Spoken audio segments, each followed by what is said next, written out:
చాలా అంటే చాలా హ్యాపీగా ఉందండి. చాలా ఆనందంగా ఉంది. ఎందుకంటే ఒక ఫోక్ పాటగా యూట్యూబ్‌లో ఉన్నటువంటి చాలామంది కళాకారులు అందులో నేను కొన్ని టీవీ షోస్ చేసినప్పటికీ ఇంకా పెద్ద ఎత్తున చేయాలనే ఆలోచన మధుప్రియకు రావడం నిజంగా చాలా ఆనందం.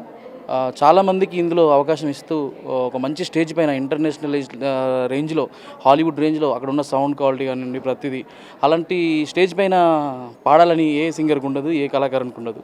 సో ఇది మంచి అవకాశం నిరూపించుకోవడానికి చాలా అంటే చాలా హ్యాపీగా ఉందండి నిజంగా చెప్తున్నా. కన్నులే చూసిననే నీ అందాన్ని చూసి ప్రేమించలేదే, మనసునే చూసిననే నీ మనసులోన చోటు నోచలేదే, షురుమా పెట్టిన కన్నులతో నన్ను చూసే రోజు, ఎర్రగా పండిన పేదాలతో నన్ను పిలిచే రోజు, ఎదువా మిల్ జయే వఫా హే తో అల్లహే అల్లా, ఆ అందాల కన్నుల కన్నీళ్లకు అల్లహే అల్లా, నేను కారణమవ్వను ఏ జన్మకు అల్లహే అల్లా, ఆ అందాల పెదవుల చిరునవ్వుకు అల్లహే అల్లా, నేనే కారణమవుతానే ప్రతి జన్మకు.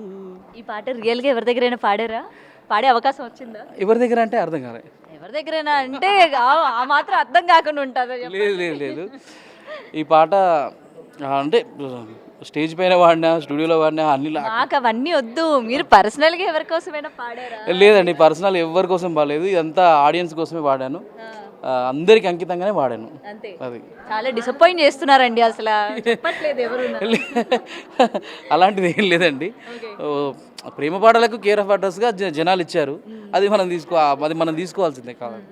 అండ్ మీ పాటల్లో చాలా డెప్త్ ఉంటుంది. మీరు ఒక లవ్ ఫెయిల్యూర్ అయితేనే అతని దగ్గర నుంచి ఇలాంటి భావాలు, ఇలాంటి మాటలు బయటకు వస్తాయని చెప్పి మీ ఫ్యాన్స్ అనుకుంటూ ఉంటారు. అంటారు, చాలామంది అంటారు. ఎందుకంటే మనం పాడుతున్న పాటలు అలాంటివి.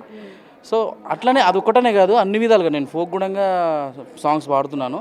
ఎక్కువ ఏంటంటే ఆ సాంగ్స్ ద్వారా ఫేమ్ వచ్చింది కాబట్టి అలా బిరుదు ఇచ్చేశారు.